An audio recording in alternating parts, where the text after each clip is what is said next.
Okay, and we are back as we are rolling into one of the coolest new maps that has went into play in a really long time. The Abyssal City. Yeah, man, the underwater map that everyone likes. How can you not like it? I mean, really, it's just cool. Yeah, man. Oh. Right, Yogi, go ahead. Okay.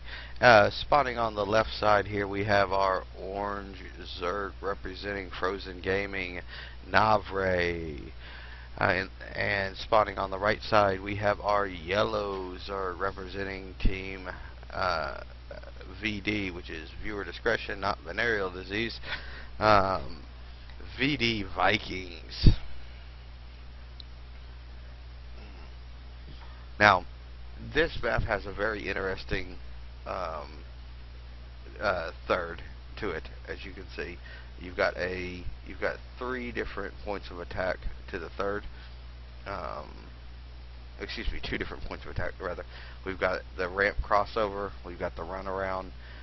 We've also got that same opening that gives you the runaround to the second. How do you feel about the third on this map? What do you think about it? I think it's for Zerg is kind of good because it's pretty easy to defend. But when it comes to like Terran and Protoss, I feel like it's really hard to defend it.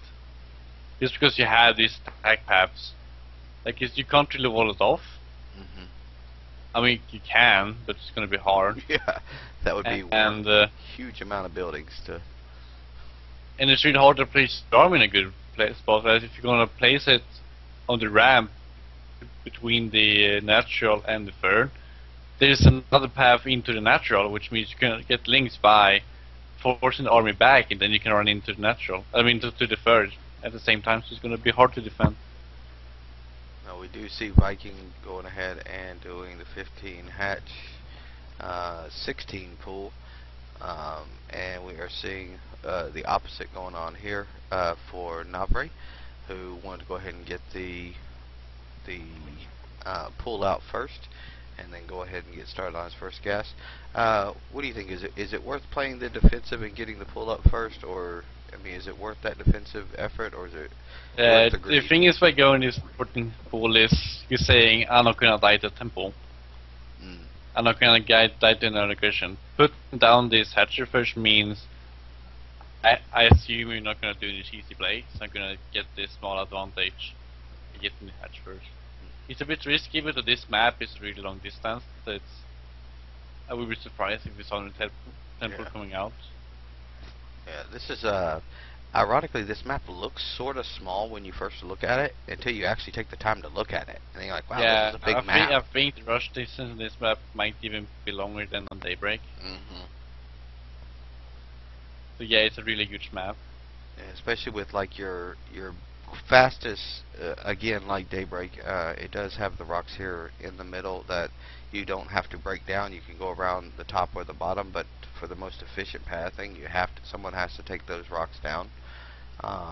Most of the time, people go top or bottom and leave them alone, but it can be, a good path to speed things up if you're interested.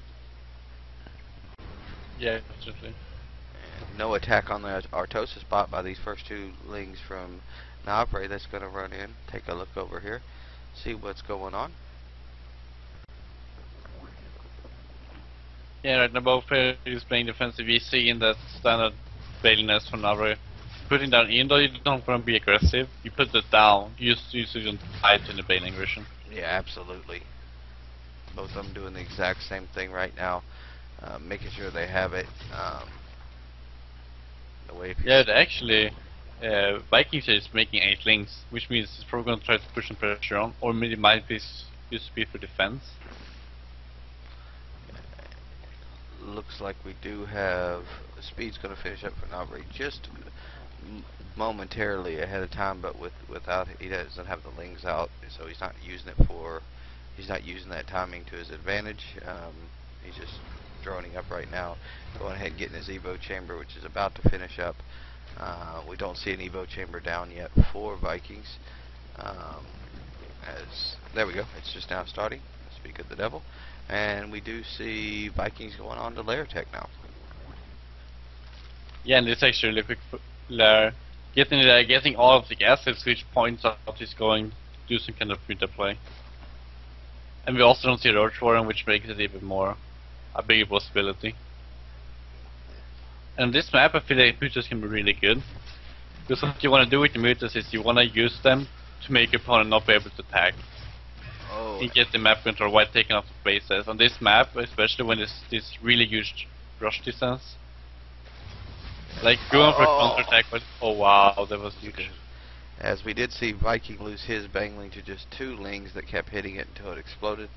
And then we saw a really nice Bangling hit for Navre there, as he is chasing these lings back, forcing more lings to come out for Vikings, who's now putting up a Roach Warren. Oh, actually making Roach Warren. I'm really surprised.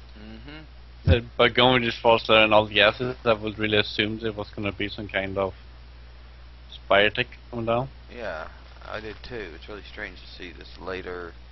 And we do see lair tech starting up for Navre as well as a second Evo chamber, and taking 3 more gases. And he is going ahead and getting his +1 carapace versus +1 attack on the melee. Which one do you think pays off more as your first upgrade? It depends where you're going, but usually you want the miss attack. And the reason why you want the miss attack is because when you get those infestors out, the armor isn't going to do anything.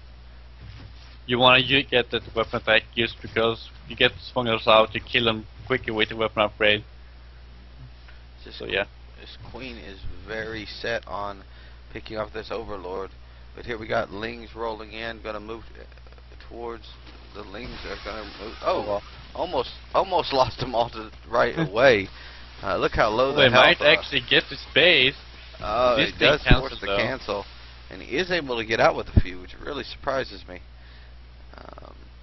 Vikings getting the infestation pit going, and it just now finished up rather. Going ahead and getting the roach speed right now. We've got Navre taking his 3rd as well, and getting his infestation pit started up now. Yeah, and usually what you need is match up the first round to get the infestors out, usually a huge advantage, because you're gonna have more infestors out, you're gonna have more energy on the infestors. Yeah, absolutely, because the glands are already working their way ahead. We did get an overlord picked off finally at queen, who's just being desperate. And here we see some action moving down towards the 3rd of Navre. Banglings hit on the right on the roaches, not doing very much damage whatsoever. Pulling Navre to pull back. Yeah, and we're seeing some great micro from Vikings. They're moving back his damage roaches to get that small advantage. Absolutely, yeah, we've got one in the back here with 4 hit points that's still standing, still getting to fight just like all the rest of them. Yeah, but with this reinforcement advantage for now, we should be able to clean this up, no problem. And we did see the queen go ahead and throw a couple of transfuses onto these roaches for Oh, Navre. we actually have a run by with the lings running into Navre's space.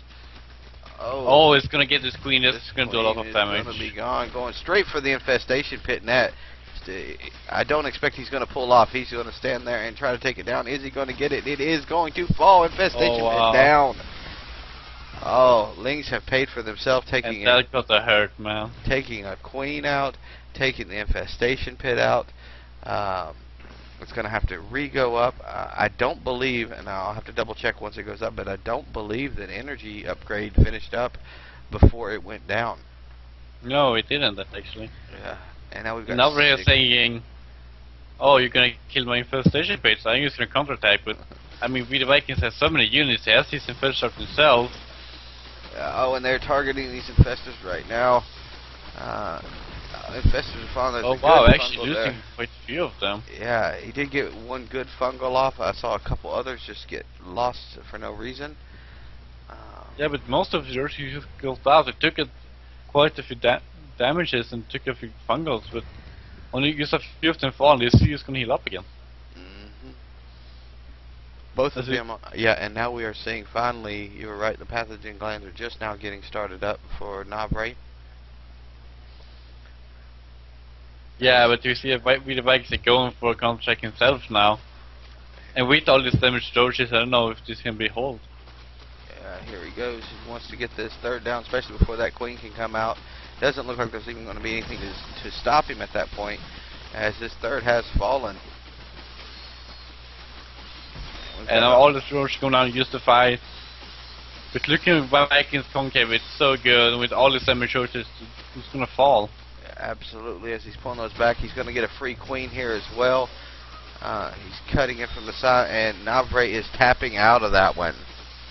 So that is going to put him out of this, and that is going to give Clan VD a 2-1 lead.